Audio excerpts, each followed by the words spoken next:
বাংলাদেশের ১ নম্বর টেস্ট ক্যাপের মালিক আকরাম খানও ছিলেন মুশফিকের শততম টেস্ট আয়োজনে।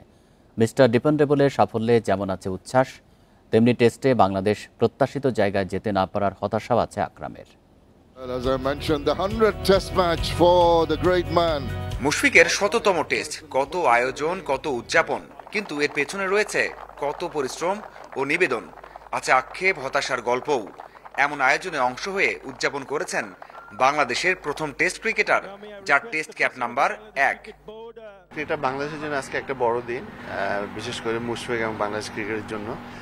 প্রথম একজন বাংলাদেশের ফরে 100 টেস্ট খেলেছে এবং মুশফিকও। তো এটা পুরো কৃতিত্ব কিন্তু মুশফিককে দিতে চাই, কারণ ওর ডেডিকেশন, ওর ডিসিপ্লিন লাইফ, ওকে মানে শুরু থেকে আমি দেখেছি। বাংলাদেশ বছরে টেস্ট খেলে ৬ থেকে ৭টা। কয়েক বছর আগে সেটা ছিল আরো কম। এমন ম্যাচ খেলেও অসম্ভবকে সম্ভব বানিয়েছেন মুশফিক, যা সাহস যোগাবে, অনুপ্রেরণা দেবে নতুন প্রজন্মকে। যারা ইয়াং প্লেয়ার আছে ওরা যদি ওকে ফলো করে অনেক কিছু অর্জন করতে পারবে। সো আমাদের বর্তমানে আমাদের অনেক প্লেয়ার আছে, অনেকে আসছে, অনেকে খেলতেছে, বাট এই ধরনের কোয়ালিটি প্লেয়ারের সংখ্যাটা কম। মুশফিক ক্যারিয়ারটা আরো সমৃদ্ধ করবে, সামনের বছরগুলোতে আরো অবদান রাখবে দলের জন্য, বিশ্বাস করেন এই অধিনায়ক।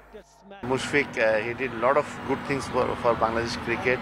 অনেক অ্যাচিভমেন্ট আছে যা ওর কথা না বললে হয় না, এবং এটা সবচেয়ে বড় কথা যে একটা দেশের জন্য 100টা টেস্ট খেলা, এটা আসলে সবার কপালে হয় না, বাট ওর জন্য ও এটা ডিজার্ভ করে, এবং আমি দোয়া করছি যেন ফিউচারে সে যেন আরও কন্টিনিউ করতে পারে।